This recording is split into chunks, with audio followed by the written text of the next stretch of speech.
दोस्तों हम कर रहे थे CTET 2026 जो 8 फरवरी को होने वाला है। उसकी प्रिपरेशन उसमें जो एक सबसे महत्वपूर्ण एक टॉपिक आता है वो पढ़ेंगे आज हम, और वो है गणित शिक्षण की विभिन्न विधियाँ, method and strategies of teaching mathematics. हमारे पास गणित की विभिन्न विधियाँ होती है शिक्षण की, तो उन्हीं को आज की वीडियो में हम देखेंगे कि वो कौन कौन सी विधियाँ हैं। तो गणित शिक्षण की जो विधियाँ हैं वो बहुत सारी हैं, लेकिन कुछ मुख्य विधियों का यहाँ पर दिया गया है। उनमें से कौन कौन सी है? पहला है व्याख्यान विधि, लेक्चर मेथड, आगमन एवं निगमन विधि, इंडक्टिव डिडक्टिव मेथड, संश्लेषण विश्लेषण विधि, एनालिटिक सिंथेटिक मेथड, समस्या समाधान विधि, प्रॉब्लम सॉल्विंग मेथड, परियोजना विधि। ये मुख्य प्रकार की है जिनसे डायरेक्ट क्वेश्चन आपको सीटेट के पेपर में देखने को मिलता है। आज हम इन्हीं को वन बाय वन डिस्कस करेंगे।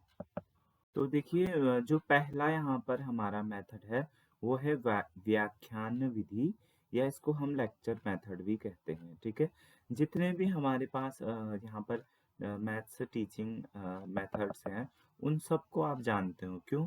क्योंकि आप सब भी एक मैथ्स के स्टूडेंट रहे हो, तो जो जो है उनको आप वैसे जानते तो हो, बट आपको उनको टेक्निकली उनका नाम पता नहीं होगा। तो ऐसा नहीं होगा कि आपको ये चीज़ें बिल्कुल पता नहीं होगी, बट हाँ उनका स्पेसिफिक टेक्निकल नेम वगैरह आपको पता नहीं होगा, हो सकता है। तो देखिए, व्याख्यान विधि क्या होता है? तो ये एक पारंपरिक विधि है। ठीक है, टीचिंग की मैथ्स। इसमें क्या होता है कि हम खाली सूचनाएं देने का काम करते हैं।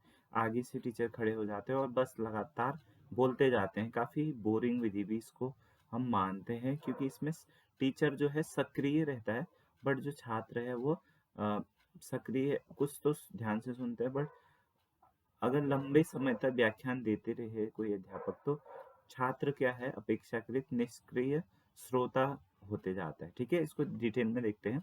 देखिए, व्याख्यान विधि एक पारंपरिक विधि है, ठीक है, जिसमें मुख्यतः भाषा, लिखित या मौखिक के द्वारा आवश्यक सूचनाएं प्रदान की जाती है। ठीक है, इसलिए इसको चॉक एंड टॉक विधि भी कहता है। ये आ सकता है आपके पेपर में कि चॉक एंड टॉक विधि किसको बोलते हैं। ठीक है, चॉक एंड टॉक मेथड किसको बोलते हैं? व्याख्यान विधि या लेक्चर मेथड को।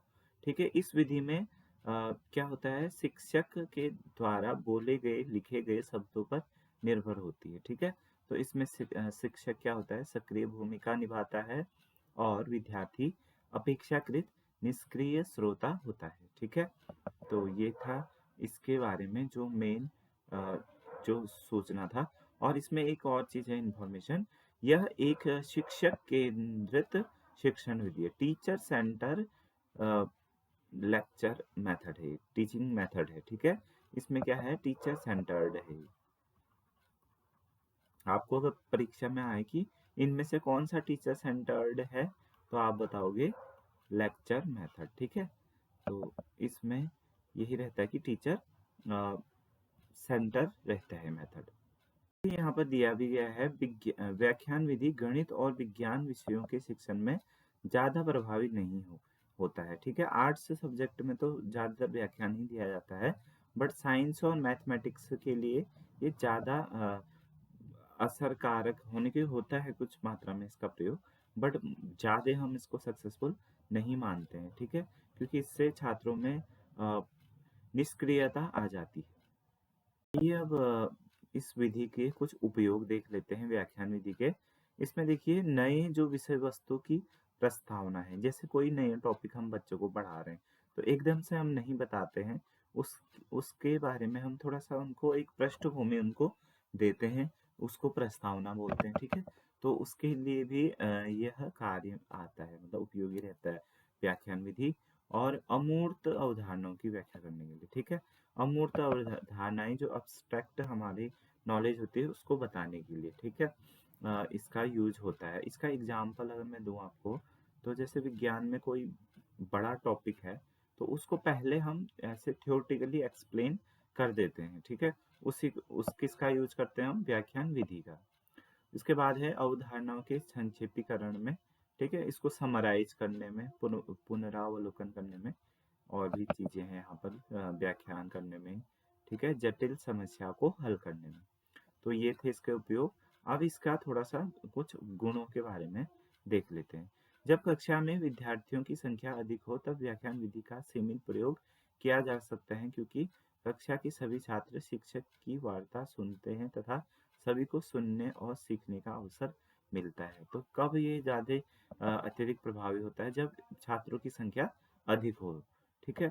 और ये कॉस्ट इफ़ेक्टिव रहता है, अर्थात आर्थिक और समय की दृष्टि से काफ़ी किफ़ायती रहता है। मतलब जैसे अगर हमारे पास साइंस का कोई टॉपिक बच्चों को हम एक्सप्लेन कर रहे हैं, तो वहाँ पर अगर हमारे पास मॉडल खरीदने के लिए पैसा नहीं है, तो हम ओरली उनको बता देंगे कि इस प्रकार का है मॉडल, ठीक है? चॉक की सहायता से ब्लैक बोर्ड में कुछ उसका हम, जैसे अगर हमारे पास ज़्यादा उसका क्या वो टीएलएम अगर खरीदने के पैसे नहीं हैं, तो हम क्या कर सकते हैं कि बोर्ड में ही उस उदाहरण को बना के या दिखा के हम बच्चों को बता सकते हैं, जिससे ये क्या हो जाएगा, कॉस्ट इफेक्टिव हो जाएगा। उसके बाद देखिए, सुविधाजनक है और इसमें विद्यार्थियों को व्यक्तिगत सहायता नहीं देनी पड़ती, ठीक है? ये इसके थोड़े बहुत गुण हैं। और गुणों के साथ-साथ या उपयोग के साथ-साथ इनकी कमियाँ भी हैं कुछ। और ज़्यादातर वैसे आजकल मॉडर्न मॉडर्न अगर हम शिक्षा में देखें तो इसका यूज़ कम ही करने का सुझाव दिया जाता है, क्योंकि इससे थोड़ा बच्चों में बोर्डम आ जाता है, ठीक है? तो इसकी कमियाँ क्या है? तार्किक चिंतन का विकास करना, जो छात्रों को बिना स्वयं चिंतन किए विषय वस्तु को सिर्फ शिक्षक से सुनकर ही कर नहीं प्राप्त किया जा सकता, ठीक है? कुछ चीज़ें हैं जो बच्चा स्वयं ही सोचकर कर सकता है, तो केवल सुनकर कर पाना वो बात नहीं हो पाती है, ठीक है? और दूसरा है इसका जो कमियाँ वो है, यह शिक्षक केंद्रित विधि है, ना कि वर्तमान में क्या है, विद्यार्थी केंद्रित शिक्षा व्यवस्था है ना, चाइल्ड सेंटर एजुकेशन। लेकिन यह विधि किस प्रकार की है? शिक्षक केंद्रित है, ठीक है? तो ये था इसका थोड़ा-सा जो इम्पोर्टेंट है यहाँ पर इससे रिलेटेड फैक्ट्स। अब हम जो है नेक्स्ट अपने उसमें मेथड में जाएँगे। इसमें बहुत सारी चीज़ें हैं, आप देख सकते हो, इसको पॉज़ करके आप पढ़ सकते हो, ठीक है? इसके बाद है जो हमारा दूसरा मेथड है, वो है आगमनात्मक और निगमात्मक विधियाँ, इंडक्टिव एंड डिडक्टिव मेथड्स। तो इसमें देखिए क्या होता है, जब आगमन विधि को हम सबसे पहले पढ़ रहे हैं, तो यह विधि किस प्रकार होती है? यह विधि आगमन के सिद्धांत पर आधारित है, जिसमें छात्र मूर्त कॉन्क्रीट से अमूर्त एब्स्ट्रैक्ट विशेष से सामान्य जनरल की ओर सीखते हैं। कैसे सीखते हैं? मूर्त से, इसको ध्यान दीजिएगा, मूर्त से विशिष्ट की ओर, सॉरी, मूर्त से अमूर्त की तरफ, मूर्त से अमूर्त और विशिष्ट से सामान्य की तरफ। तो इसका जो है ये फ्लो रहता है, ठीक है? इसका एक एग्जांपल, जैसे हम कोई मूर्त चीजें, जैसे कोई उदाहरण से हम नियम की तरफ जाते हैं ना, ऐसे भी बोलते हैं आगमन विधि को, कि उदाहरण से नियम की तरफ। तो मूर्त चीजें को हम बोलेंगे, या विशिष्ट चीजों को एग्जाम्पल, जो विशिष्ट होते हैं मतलब एक एक होती है, तो हम फिर क्या कर लेते हैं, उनमें अगर कोई कॉमन चीजें होती है, तो उससे हम एक जनरलाइज उनका रूल बना लेते हैं, तो उसको भी हम क्या बोल सकते हैं? आगमन। विशिष्ट से सामान्य या उदाहरण से नियम भी इसको बोला जाता है। क्या वो लिख के दिखा देता हूँ मैं आपको, उदाहरण से नियम भी इसको बोलते हैं, ठीक है? तो ये सब आपको पता होना चाहिए, आगमन विधि को क्या क्या बोला जाता है, मूर्त से अमूर्त, विशिष्ट से सामान्य और उदाहरण से नियम, आगमन विधि को। इस विधि के द्वारा किसी समस्या को हल करने के लिए पहले ज्ञात तथ्यों तथा नियमों का सहारा नहीं लिया जाता, बल्कि विद्यार्थियों को कुछ उदाहरण प्रस्तुत किए जाते हैं, जिससे वह अपनी सूझबूझ तथा तर्क शक्ति का प्रयोग करते हुए उदाहरण के मूर्त तथ्यों का सामान्यीकरण करते हुए सिद्धांत या नियम तक पहुंचते हैं। मैंने बोला था ना हमको उदाहरण से नियम भी आगमन विधि को बोला जाता है। ठीक है, इसी प्रकार यह विधि पर्याप्त संख्या में स्थूल उदाहरणों से फॉर्मूला, नियम, सिद्धांत निकालने की विधि है। ठीक है, बहुत सारे एग्जाम्पल दिए जाते हैं बच्चों को, और अगर उनमें एक ही चीज बार बार होती है तो हम बोलते हैं अरे ये तो इसके लिए एक उदाहरण के लिए ट्रू है, दूसरे के लिए भी ट्रू है, तीसरे के लिए भी ट्रू है, तो हम बोलते हैं कि ये सभी के लिए क्या है, ट्रू है। तो उसको हम क्या बना देते हैं, रूल बना देते हैं। ठीक है, तो ये था आगमन विधि। यहाँ पर एक इसका उदाहरण दिया गया है, जैसे कि देखिए विभिन्न प्रकार के समकोणों, समद्विबाहु साधारण गत्ते पे बने त्रिभुजों को देखकर उनके कोणों का योग कितना आना चाहिए, 180 आना चाहिए। लेकिन हम पहले बच्चों को नहीं बताएंगे कि ये रूल है, उनको अलग अलग प्रकार के दो तीन वो दे देंगे, ट्रायंगल दे देंगे, उसमें एंगल गिवन होगा, तो वो क्या देखेंगे, अगर वो 1 2 3 4 5 ट्रायंगल के इंटरनल एंगल्स का सम करेंगे तो 180 आएगा। तो वो रूल बना लेंगे कि अगर एक का हो रहा है, दूसरे का, लगभग सभी का हो रहा है, तो इसका मतलब यह नियम है कि त्रिभुज के तीनों अंतःकोणों का योग कितना आ जाएगा, 180। इसी मेथड को बोलते हैं हम आगमन विधि। ठीक है, आई होप आपको ये समझ में आया होगा। इसकी देखिए इसमें है, देखो यह इसके गुण दिए गए हैं आगमन विधि के। तो यह क्या होता है, लगभग सरल एक मेथड होता है।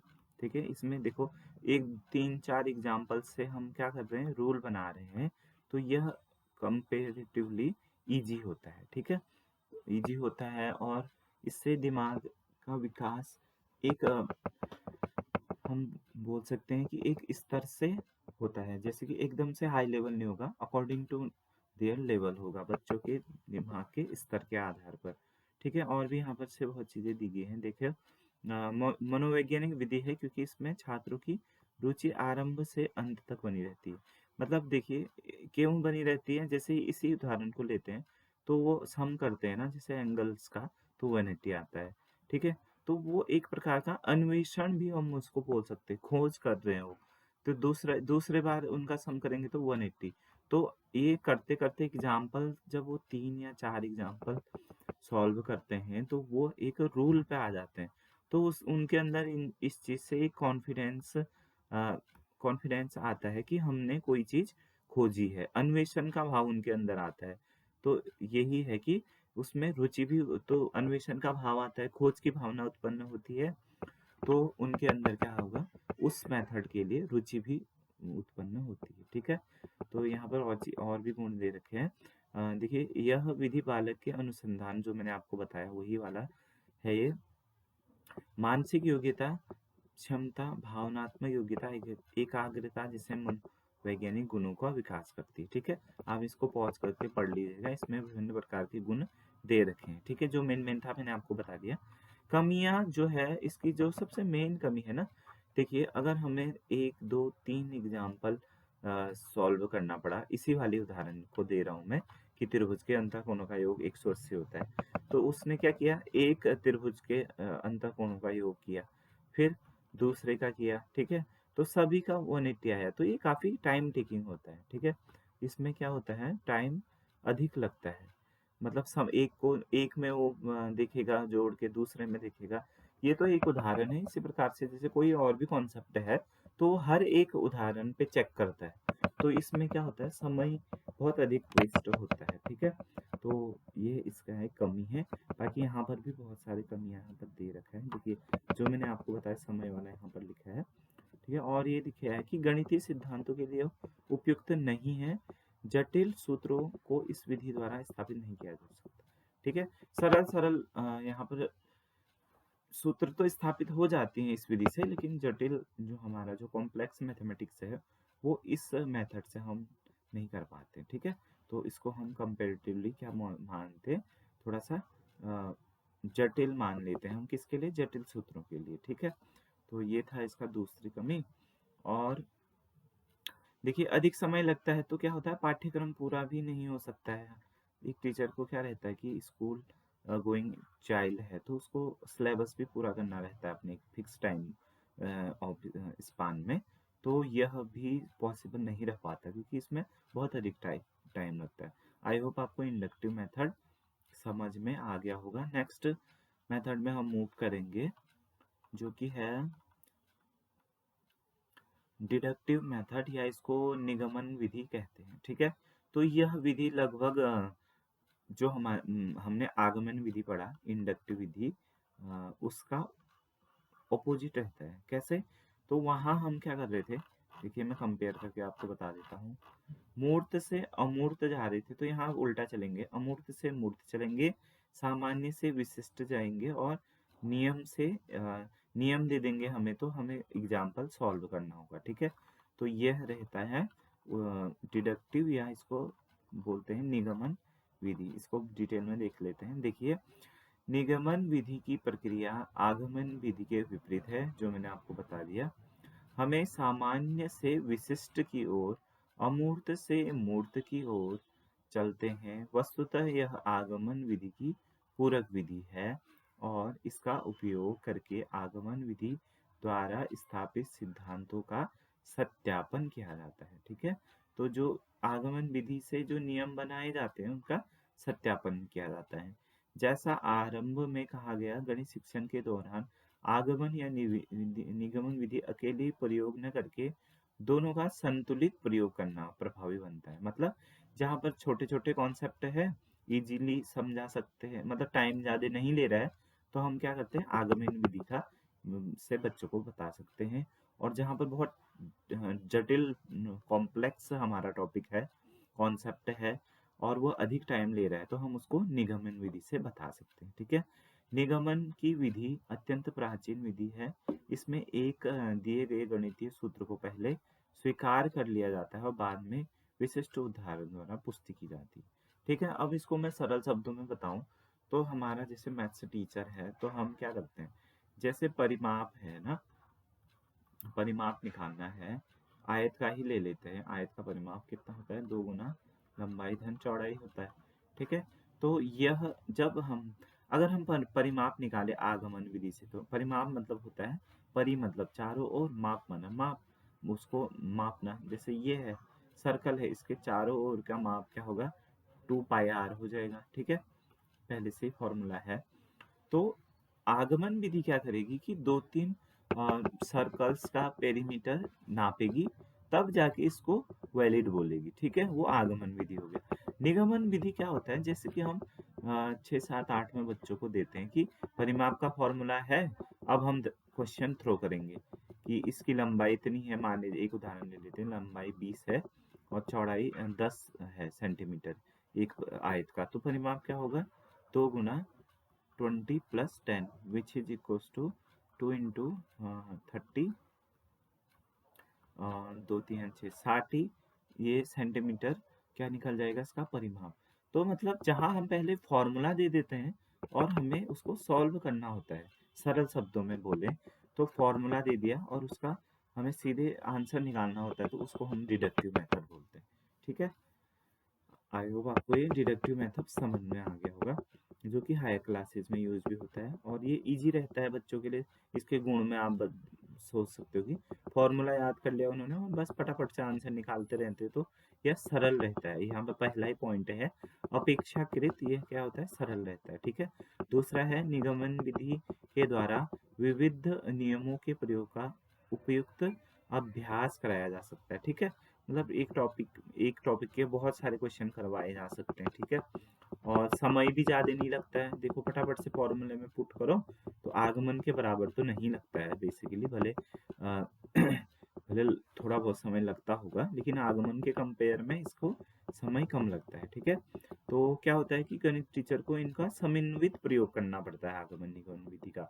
इन दोनों में से देखना पड़ता है कि इजी वाले टॉपिक से है तो आगमन से, और कम टाइम ले रहे हैं तो आगमन से करवा दो, और बहुत डिफिकल्ट है तो निगमन से। ठीक है, इसकी थोड़ी बहुत कमियां भी होंगी। तो देखिए, आरंभिक गणित के स्तर में अमूर्त सिद्धांतों को समझाना बहुत कठिन होता है। तो जैसे कुछ कुछ सिद्धांतों को समझाना कठिन होता है, तो उन्हें कॉन्क्रीट उदाहरणों से स्पष्ट न किया जाए, अतः आरंभिक गणित शिक्षण के लिए उपयोगी नहीं है। तो देखो, जैसे अगर बच्चे को हमने जो बहुत छोटी क्लास है, तो वहाँ पर तो बहुत सरल ही कॉन्सेप्ट रहते हैं। तो वहाँ पर इसको हम क्या उपयोगी नहीं मानेंगे। कहाँ पर? प्राइमरी एजुकेशन में, ठीक है? प्रारंभिक गणित में या प्राइमरी एजुकेशन बोले एक ही बात है। तो वहाँ पर इसको उपयोगी नहीं कहा जा सकता। क्यों? क्योंकि ये सीधे हम नियम दे देंगे और आंसर निकालो कहेंगे तो बच्चे को समझ नहीं आएगा, ठीक है? पहले बच्चे को हमें ये बताना पड़ेगा कि ये रूल कहाँ से आया है। तो उससे उसका दिमाग का ग्रोथ होना पॉसिबल हो पाएगा, क्योंकि नियम याद करके तो फिर वो रट्टू तोते की तरह बन जाएगा, भले उसको याद है नहीं है, वो फटाफट से याद करके बता देगा आपको ना। तो ये चीज़ है। यह वही मुद्दा दूसरे पॉइंट में है। देखिए, स्मरण आधारित है, क्रैमिंग बेस, मतलब खाली रट लो तो फिर भी आंसर दे दो, या फिर तुम समझ के दे दो, क्या फ़र्क पड़ता है? आंसर आना चाहिए ना इस विधि में, डिडक्टिव में। तो ये भी इसकी एक कमी है डिडक्टिव मेथड की। और देखिए, मनोवैज्ञानिक विधि नहीं है, इसका प्रयोग आगमन विधि के साथ किया जाए, ठीक है? ये है। तो ये था डिडक्टिव मेथड।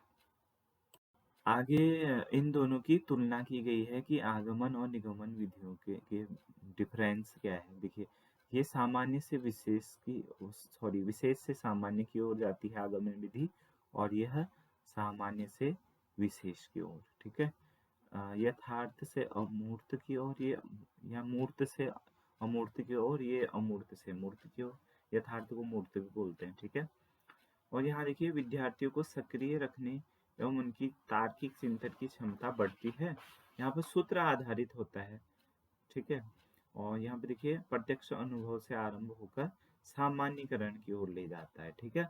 और यहाँ क्या होता है, नियम से लेके सिद्धांत की ओर होता है ये डिडक्टिव निगमन विधि। इसके बाद देखिए, सिद्धांत एवं सूत्रों की व्युत्पत्ति की समझ प्रदान करता है, मतलब ये फॉर्मूला आया कहाँ से, उस चीज को बताता है। बट ये क्या करता है, अभ्यास पर ज्यादा बल देता है, ठीक है? विद्यार्थियों के अन्वेषण क्षमता, मतलब खोजी या फिर वैज्ञानिक साइंटिफिक क्षमता को बढ़ाता है। और ये क्या करता है, ज्ञान और इसके बीच में संबंध स्थापित करता है। ये वाला पॉइंट एक बार मैं आपको समझा दूं तो, जो मैंने एग्जांपल दिया था ना आपको, त्रिभुज के अंतःकोणों का योग 180 होता है। तो उसमें देखिए, जब वो जोड़ेगा सारे कोणों को, 10-12 ट्रायंगल्स के, तो वो क्या पाएगा कि यार सभी के एंगल्स के सम कितना आ रहा है, 180। तो उसको ऐसा लगेगा कि उसने कोई सिद्धांत को खोजा है, व्युत्पत्ति की है, ठीक है? बट यहाँ क्या है कि पहले से बोल देगा कि 180 होता है। तो देखो, ये है, यहाँ इसको पहले से बता देंगे हम, ये मान लीजिए 60 है और ये है 60। अब ये वाला वो पूछेगा x है, इसकी वैल्यू निकालो। यहाँ पर हम पहले से बता देंगे कि इसको त्रिभुज के तीनों अंतःकोण का योग 180 है, तो ये 180 माइनस 120 करके यहाँ से 60 निकाल लेगा, ठीक है? तो x की वैल्यू, तो ये इस प्रकार का रहता है, ठीक है? इसके बाद जो अगला मेथड है वो है विश्लेषणात्मक और संश्लेषणात्मक विधियां, एनालिटिक और सिंथेटिक मेथड। वैसे अलग अलग पढ़ते हैं ये, बट यहाँ सब मिला के दिया गया इस पीडीएफ में, तो कोई बात नहीं, मैं आपको ऐसे बता देता हूँ। सबसे पहले है एनालिटिक मेथड। तो इसको मैं अपने एक एग्जाम्पल से आपको बताता हूँ। जब आप कोई पेपर देते हैं, टेस्ट देते हो, मॉक टेस्ट दे देते हो कोई किसी भी पेपर का, ठीक है? तो आप क्या करते हो, जब उसका मार्क्स आ जाते हैं, जैसे मान लीजिए आपका 100 नंबर में से अच्छा भी गया, मान लीजिए 70 मार्क्स आ रहे हैं, तो जब आप यहाँ पर देखते हो कि -30 है, तो 30 माइनस कैसे हुए, वो चीज़ आप देखते हो।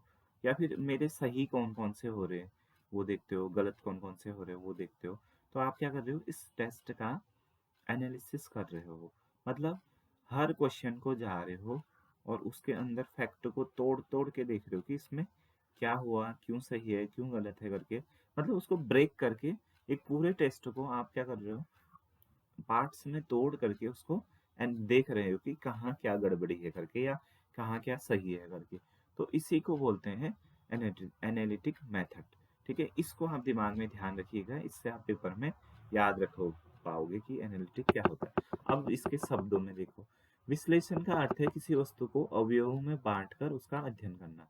अर्थात दी गई समस्या को उसके छोटे छोटे अवयवों में बांटकर उसका अध्ययन करना। यह किसी समस्या को का हल ढूंढने का एक उत्तम विधि है। इस विधि द्वारा ज्ञात की सहायता से अज्ञात का पता लगाया जाता है। ठीक है, तो यहाँ पर वही ज्ञात की सहायता से जो यहाँ पर जैसे tan square theta is equals to sec square minus 1 proof करना है। ठीक है, ये ज्ञात है, तो इसको हम क्या करेंगे, इसको विश्लेषण के आधार पर इसको प्रूफ करेंगे। ठीक है, तो मतलब ज्ञात से अब हम अज्ञात की ओर जाएंगे। ठीक है, तो यहाँ से हम एक बार साइड इसने लेफ्ट हैंड साइड से सॉल्व किया है, या दाई साइड से दाई तरफ से दाहिनी के बराबर सिद्ध कर रखा है। ठीक है, तो इसको बोलते हैं हम विश्लेषण या एनालिटिक मेथड। आपको समझ में आ गया होगा ये।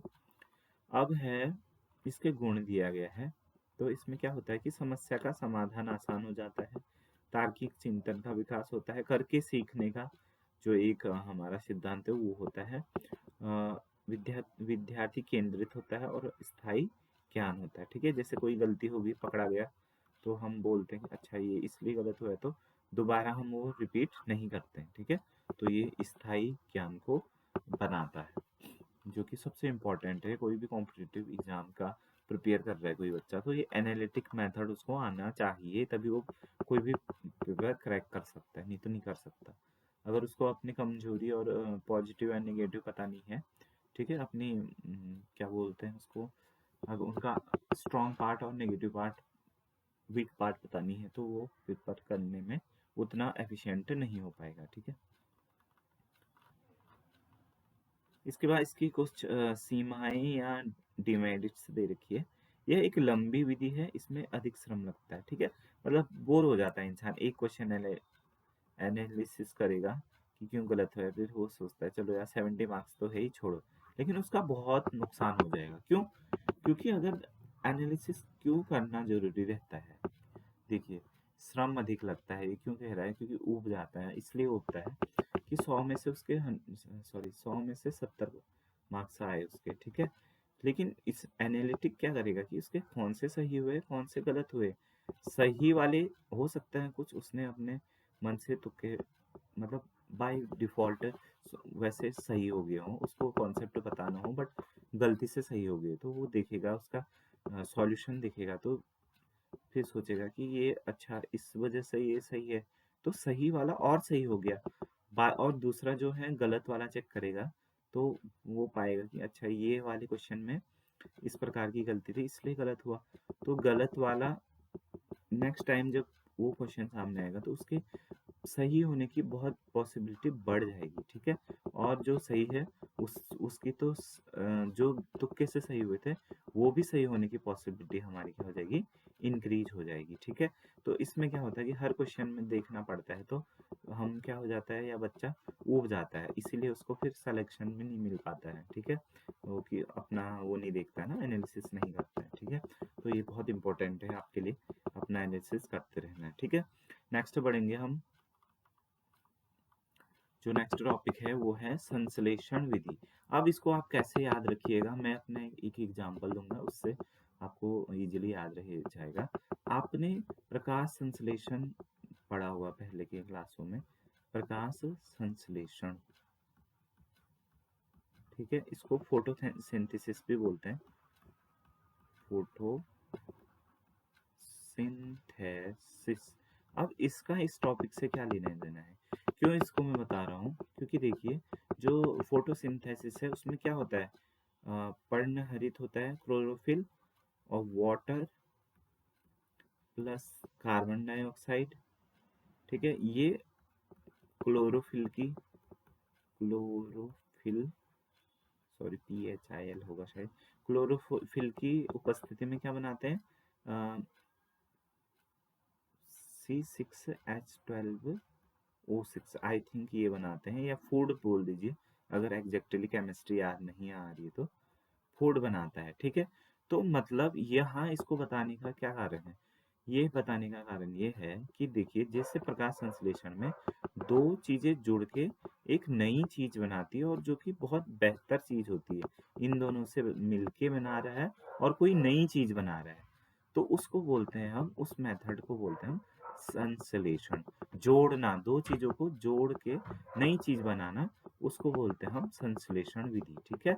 और इसको इसमें एक और पॉइंट आएगी, देखिए दो चीजों को जोड़ के नई चीज बना दी तो इसके हम बोल सकते हैं कि क्रिएटिविटी भी हुआ है, कुछ नया चीज क्रिएट किया है, तो क्रिएटिविटी वाला पॉइंट भी आपको याद रह जाएगा।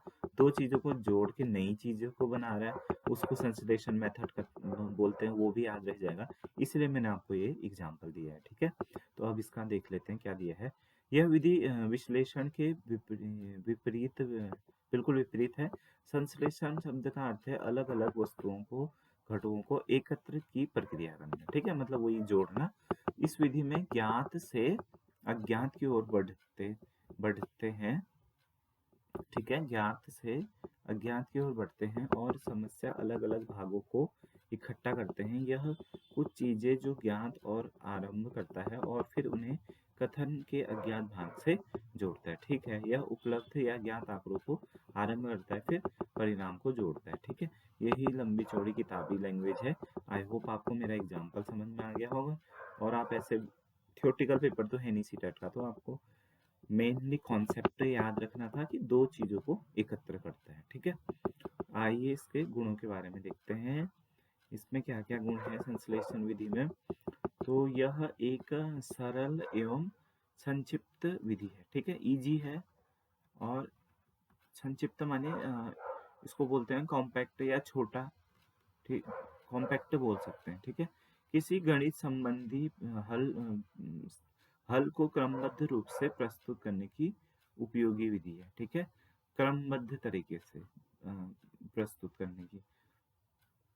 जैसे इक्वेशन वगैरह जोड़ते हैं ना, ऐसे करके दो इक्वेशनों को जोड़ के तीसरी चीज मिल जाती है, तो उसको भी हम एग्जाम्पल ले सकते थे, बट मैंने साइंस का लिया एग्जाम्पल ताकि आपको वो वर्डिंग मैच हो जाए फोटोसिंथेसिस से, सिंथेसिस मेथड, इसलिए बताया था।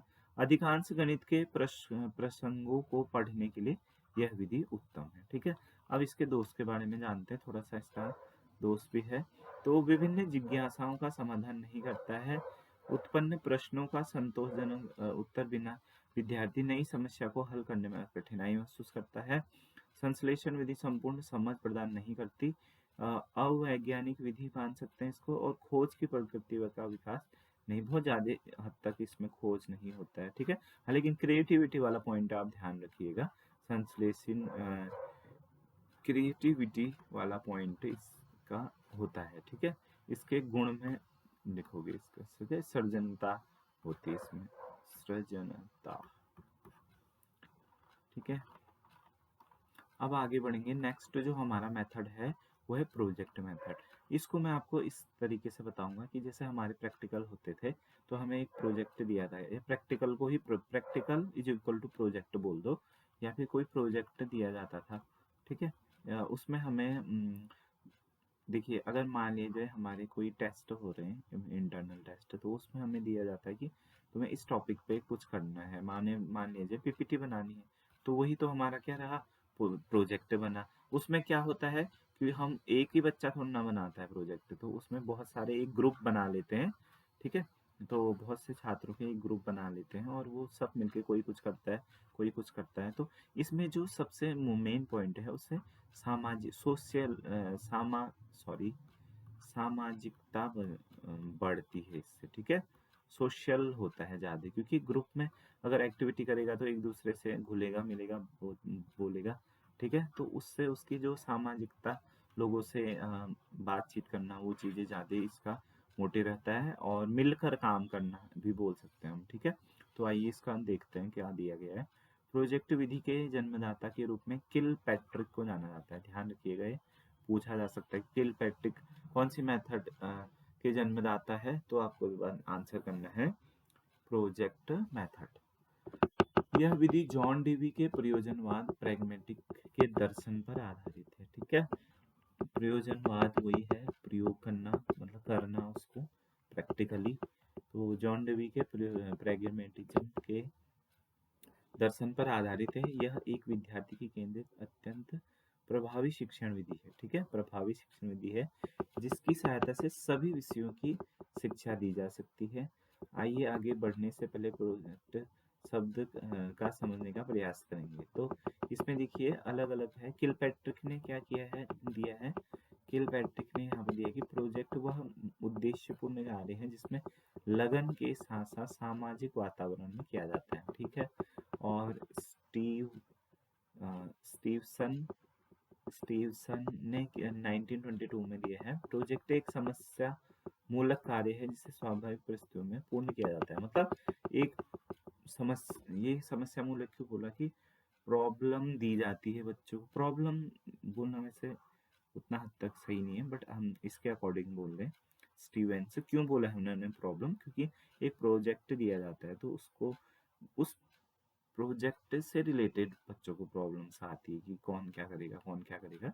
तो समस्याओं को धीरे धीरे क्या करते हैं, सॉल्व करते हैं। तो इसलिए इसको स्टीवेंसन ने क्या किया है, प्रोजेक्ट को एक समस्या मूलक कार्य बोला है, ठीक है? तो यहाँ पर देखिए इन परिभाषाओं के विश्लेषण के आधार पर कहा जा सकता है कि प्रोजेक्ट विद्यार्थियों के वास्तविक जीवन से संबंधित किसी समस्या का हल खोज निकालने के लिए किया जाने वाला सुनियोजित कार्य है, जिसे प्राकृतिक रूप से सामाजिक वातावरण में पूरा किया जाता है, ठीक है? तो वस्तुतः परियोजना विधि यह कर के सीखना, मतलब लर्निंग बाय डूइंग। तो परियोजना विधि का जो टैगलाइन है वो यही है, लर्निंग बाय डूइंग। ध्यान दीजिएगा ये कौन से प्रोजेक्ट मेथड में लर्निंग बाय डूइंग होती है करके क्वेश्चन आएगा। आता ही है, हमेशा हर साल आता है, आपको ध्यान रखना है, ठीक है? तो हम आंसर करेंगे प्रोजेक्ट मेथड में, के सिद्धांत पर आधारित है, अतः गणित शिक्षण के लिए अत्यंत प्रभावी है। शिक्षण के दौरान दिए गए प्रोजेक्ट व्यक्तिगत भी हो सकते हैं, सामूहिक भी हो सकते हैं। मतलब जैसे एक एक टॉपिक दे देते हैं कि इस पे तुम कुछ बनाओ, तो वो इंडिविजुअल भी हो सकता है कि ग्रुप में हो, ठीक है? व्यक्तिगत प्रोजेक्ट जिसे केवल एक विद्यार्थी पूरा, और सामूहिक प्रोजेक्ट जिसे विद्यार्थियों के समूह मिलकर पूरा करना होता है, ठीक है? ये चीजें मैंने आपको बता दी पहले ही। अब इसके बेसिक प्रिंसिपल क्या होता है प्रोजेक्ट मेथड का, ठीक है? तो कार्य को करके सीखना ज्यादा प्रभावी होता है, ठीक है? स्थायी ज्ञान हो गया, प्रसन्नता। और थाइंडॉइक ने क्या बोला है, तीनों नियमों, तत्परता का नियम, अभ्यास का नियम और प्रभाव का नियम, तो इसमें फुलफिल होता है, ठीक है? ये ध्यान रखना इम्पोर्टेंट है, नोट कर लेना इसको कि परियोजना विधि थॉर्नडाइक के अधिगम के तीनों नियमों, कौन कौन सा नियम है, तत्परता का नियम, अभ्यास का नियम और प्रभाव का नियम, इन तीनों को फुलफिल करता है। क्वेश्चन ऐसे भी आएगा कि प्रोजेक्ट मेथड थॉर्नडाइक के नियम का फुलफिलमेंट या पूर्णता कौन सा मेथड करता है, तो उसमें आपको लिखना है प्रोजेक्ट मेथड। और एक और क्वेश्चन आ सकता है कि थॉर्नडाइक के अधिगम के कौन कौन से नियम हैं, तो तत्परता का नियम ये भी पूछता है, मैंने देखा है इसको, पिछले साल 2024 में ही आया था ये। तत्परता का नियम, कौन कौन से नियम, 3 नियम है करके पूछेगा, कौन कौन से 3 नियम है, तत्परता का नियम, अभ्यास का नियम और व्यवहार। आप ऐसे बोल सकते हो कि सीखने के लिए पहले तत्पर होना है, सीखना है मतलब अभ्यास करना है, और उस अभ्यास जो काम कर रहा है उससे समाज में प्रभाव आना है। तो इस प्रकार से आप याद रख सकते हो, तत्परता का नियम, अभ्यास का नियम और प्रभाव का नियम। और उसमें क्वेश्चन ये आया था 2024 में कि कौन सा नहीं है करके, तो इन तीनों को तो दिया ही गया था, उसके साथ एक और नियम दिया था, ठीक है? उसको हमें अलग करना था, ठीक है? अब जिसको पता नहीं होगा ये तीनों है करके, तो फिर उसमें दिक्कत हो जाएगी, ठीक है? इसलिए ये थॉर्नडाइक के 3 नियम भी आपको याद रखना है। और कौन फुलफिल करता है इसको, ये करता है प्रोजेक्ट मेथड। अब आगे दिया गया है परियोजना विधि के चरण, step involve in project method. कौन कौन से चरण हैं, तो यहाँ देखिए पहला है समस्या का चयन। वही जो मैंने बताया आपको कि किसी बच्चे को स्कूल में अगर प्रोजेक्ट दिया जाता है तो सबसे पहले कैसे बनाते हैं हम प्रोजेक्ट की, एक हम पहले टॉपिक चुन लेते हैं, ठीक है? फिर परियोजना का चुनाव करते हैं, परियोजना का व्यवस्थित कार्यक्रम बना लेते हैं, योजना अनुसार कि इतने तारीख से इतने तक बनाना है, ठीक है? और उसके अनुसार कार्य करते हैं, मूल्यांकन हो जाता है और संपूर्ण आलेखन होता है, ठीक है? ये दोनों चीजें हैं, और इन दोनों में ये नहीं कि केवल विद्यार्थियों का है, इसमें आधी चीजें अध्यापक देगा, क्योंकि जो समस्या चयन है वो शायद जो अध्यापक कक्षा में पढ़ा रहा है वही देता है, बाकी बनाना और उसको वो करना और मूल्यांकन भी अध्यापक करेगा। तो बात, लेकिन जो उसके अनुसार कार्य करना है वहाँ पर विद्यार्थी रहेगा। ठीक है, तो ये इसके क्या था, चरण थे। इसमें आपको पूछ सकता है कि कौन सा चरण दे देगा कि इनमें से क्वेश्चन किस प्रकार से पूछेगा। ठीक है, कितने चरण हैं, 6 चरण हैं, इस प्रकार से पूछ सकता है। दूसरा कैसे पूछ सकता है कि इनमें से कौन नहीं है। चार में से 3 ऑप्शन जो ये इनमें से कोई दे देगा और एक ऑप्शन अलग दे देगा, तो आपको छांटना है कि कौन सा ऑप्शन चरणों में से नहीं है करके। ठीक है, बाकी आपको रोल सोल इसका पता चल ही गया होगा। समस्या का चयन करना, परियोजना का चुनाव, कार्यक्रम बनाना, कार्यक्रम अनुसार कार्य करना, मूल्यांकन और आलेखन। ठीक है, ये टीचर करेंगे, मूल्यांकन और आलेखन, समस्या का चयन और परियोजना का चुनाव, ये चीजें भी टीचर करेगा। बाकी ये 2 स्टेप क्या है, स्टूडेंट करेंगे। आई होप अगर मैंने इनको ब्रेक कर दिया तो आपके लिए याद रखना इजी पड़ेगा। ठीक है, अब इसके गुण है, यहाँ पर प्रयोजना विधि के गुण हैं। सिद्धांतों पर आधारित रहता है, स्वाभाविक रुचियों, मनोवृत्तियों और चेष्टाओं को पूरा करने पर ध्यान रखता है। ठीक है, जिज्ञासा रचना, अब ग्रुप में काम करते हैं तो जिज्ञासा वगैरह तो उत्पन्न होती है, क्यूरियोसिटी बच्चों में ना, खोज की प्रवृत्ति को बढ़ावा देता है, समस्या को सुलझाते हैं। मतलब प्रोजेक्ट क्या है, एक प्रकार का समस्या ही तो है बच्चों के लिए कि कैसे क्या करना है करके, तो समस्या को सुलझाने का एक एटीट्यूड बच्चों में डेवलप होता है। ठीक है, और ग्रुप में काम करते हैं तो सहिष्णुता, धैर्यता और कर्तव्य निष्ठा जैसे भावनाएं जो होते हैं उत्पन्न होती है। अन्वेषण प्रवृत्ति मतलब खोज की प्रवृत्ति विकसित होती है। आप देख लीजिएगा, इसमें कुछ चीज छूट गया तो। इसके दोष है, परियोजना विधि से प्रायः गणित शिक्षण में क्रमबद्ध ज्ञान देना संभव नहीं होता। मतलब मैथ्स में प्रोजेक्ट, साइंस के लिए ज्यादा हम मान सकते हैं प्रोजेक्ट मेथड को, बट मैथ्स में उतना नहीं इसको कारगर माना जाता है। ठीक है, बट फिर भी मतलब कंपेरेटिवली वैसे तो है, दिया तो जाता है, बट इसमें सीमाएं हैं। ठीक है, सीमाएं मतलब लिमिटेशन है। ठीक है, धन और श्रम की बहुत हानि होती है, अवसर नहीं मिल पाता अगर बहुत ज्यादा बच्चे हैं तो। ठीक है, और व्यावहारिक अनुभव के कुछ अवसर से परिकलन योग्यता में उन्नति करने में सक्षम नहीं होते। ठीक है, ये समझ में नहीं आया मुझे ही खुद ही, पता नहीं क्या लिखा है ये। वर्तमान परीक्षा प्रणाली में इन व्यूह रचना को कोई स्थान नहीं दिया गया है। ठीक है, तो मतलब प्रोजेक्ट मेथड में जो व्यूह रचनाएं हैं, ठीक है, उसको कोई स्थान नहीं दिया गया। व्यूह रचना मतलब जहाँ पर वो बच्चा प्रॉब्लम को फेस करता है उसका भी मार्किंग होना चाहिए, ऐसा कह रहा है पॉइंट। ठीक है, तो ये थे इसके लिमिटेशन। आई होप आपको ये समझ में आया हो। नेक्स्ट जो हमारा मेथड है वो है समस्या समाधान विधि, प्रॉब्लम सॉल्विंग मेथड। जैसे कि इसका नाम ही है प्रॉब्लम सॉल्विंग मेथड, मतलब कोई समस्या दी गई है उसको सॉल्व करने का मेथड। ठीक है, इसमें क्या है, देखिए गणित की समस्या को समाधान एक मनोवैज्ञानिक और वैज्ञानिक, साइकोलॉजिकल और साइंटिफिक शिक्षण विधि है। तो इसमें छात्र को करके सीखना है, लर्निंग बाय डूइंग, वो उसमें भी था ऊपर प्रोजेक्ट मेथड में के अवसर उपलब्ध होते हैं। यह विधि विद्यार्थियों के विभिन्न गणितीय समस्याओं का समाधान करने हेतु प्रशिक्षित करती है। इसमें विद्यार्थी को किसी दी हुई समस्या का हल ढूंढना होता है और जिसको वह कुछ निश्चित तार्किक क्रमबद्ध क्रियाओं द्वारा ढूंढता है। ठीक है, क्या होता है इस मेथड में, एक समस्या होती है उसका हल ढूंढना होता है बच्चों को। ठीक है, यह गणितीय समस्या मानसिक या भौतिकी हो सकती है। ठीक है, मेंटली भी हो सकती है या फिर उसका फिजिकली भी हो सकता है। नेक्स्ट जो इसमें दिया गया वो है समस्या समाधान के चरण। प्रॉब्लम सॉल्विंग मेथड का जो है स्टेप्स यहाँ पर दिया गया है। तो पहला है समस्या को पहचानना, आइडेंटिफिकेशन ऑफ प्रॉब्लम। तो समस्या को यहाँ पर पहचानना होता है सबसे पहले स्टेप में। देखिए पहला जो चरण रहेगा समस्या समाधान विधि का वो है समस्या को पहचानना, आइडेंटिफिकेशन ऑफ प्रॉब्लम। ठीक है, इसमें है समस्या समाधान विधि में सर्वप्रथम विद्यार्थी समस्या की उपस्थिति को महसूस करता है, उसे चिन्हित करता है। दूसरा है समस्या को परिभाषित करना। ठीक है, उसमें मतलब उसको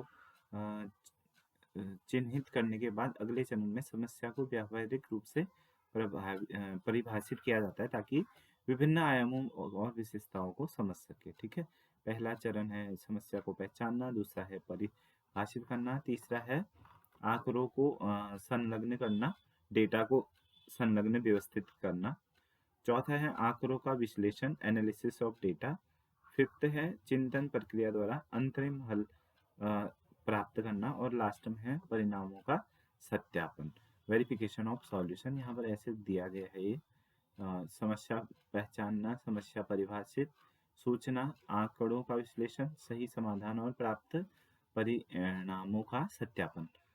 तो ये था हमारा प्रॉब्लम सॉल्विंग मेथड।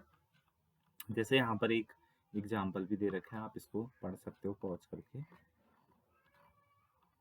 ठीक है, इसके गुण क्या है कि ये क्या करता है, समस्या के समाधान की योग्यता बढ़ाता है, पूर्वानुमान लगाने में प्रोत्साहन देता है, समस्याओं को हल करने में सहायक होता है, आत्मविश्वास बढ़ाता है, मनोवैज्ञानिक विधि है, स्थायी ज्ञान प्राप्त कराता है, और इंफॉर्मेशन प्रोसेसिंग में प्रशिक्षित करता है, और अन्वेषण की प्रवृत्ति को बढ़ाता है। इसकी सीमाएं भी है कुछ, और इसकी सीमाओं में है देखिए, पहले तो अधिक समय लगता है, और गणित के सभी पाठों का शिक्षण संभव नहीं है। ये इस मेथड से हम करेंगे तो बहुत टाइम लग जाएगा। ठीक है, तो सभी पाठ को हम नहीं पढ़ा सकते इस मेथड से। समस्या समाधान विधि सभी छात्रों के लिए भी उपयुक्त नहीं है, हो सकता है किसी को ये मेथड समझ में ही नहीं आए। ठीक है, तो ये इसकी सीमाएं थी। और लास्ट हमारा यहाँ पर एक शिक्षण मेथड बच जाता है, वो है drill work in mathematic teaching, या ड्रिल मेथड भी बोलते हैं इसको, अभ्यास कार्य। ठीक है, अभ्यास कार्य शिक्षण अधिगम प्रक्रिया में बहुत ही महत्वपूर्ण स्थान रखता है, विशेषकर गणित में। इसमें और क्या दिया गया है देखिए, अभ्यास के द्वारा ही विद्यार्थी गणितीय दक्षता बढ़ाई जा सकती है। इसका प्रयोग पाठ्य सामग्री भलीभांति पुनरावृत्ति एवं दक्षता हासिल करने में विद्यार्थी को मदद करता है। ठीक है, तो ये था हमारा ड्रिल मेथड, और यहाँ पर इसकी उपयोगिता और सीमाएं भी दी गई है। देखिए, इस उपयोगिता में है देखिए, अधिगम, बिना गणितीय अधिगम संभव नहीं होता है, इसको हम इम्पोर्टेंस बोल सकते हैं। ठीक है, अभ्यास कार्य अत्यंत आवश्यक होता है, आदि को अर्जित करने में सहायक होता है। ठीक है, और ज्ञान का सामान्यीकरण में प्रभावी होता है। ये थी इसकी उपयोगिता। और लिमिटेशन है कि परिणामों का मूल्यांकन का साधन बना लेते हैं, बच्चों को सजा देने के उपयोग में प्रयोग करता है। ठीक है, तो ये चीज इसका हम क्या बोलेंगे, कमी भी बोल सकते हैं, सीमाएं भी बोल सकते हैं। ठीक है, और भी यहाँ पर बहुत सारी दी है, आप लोग इसको पढ़ लीजिएगा पॉज करके। ठीक है, तो ये थी हमारी जो महत्वपूर्ण विधियां जो हमारे पास टीचिंग मेथड्स थे। आई होप आप लोगों को ये सारी टीचिंग मेथड्स समझ में आई होंगी, और इसी प्रकार से आप किसी दूसरे वीडियो में मिलेंगे, और दूसरे टॉपिक में आपको दूसरे टॉपिक पर वीडियो में मिलेंगे। तब तक के लिए बाय बाय।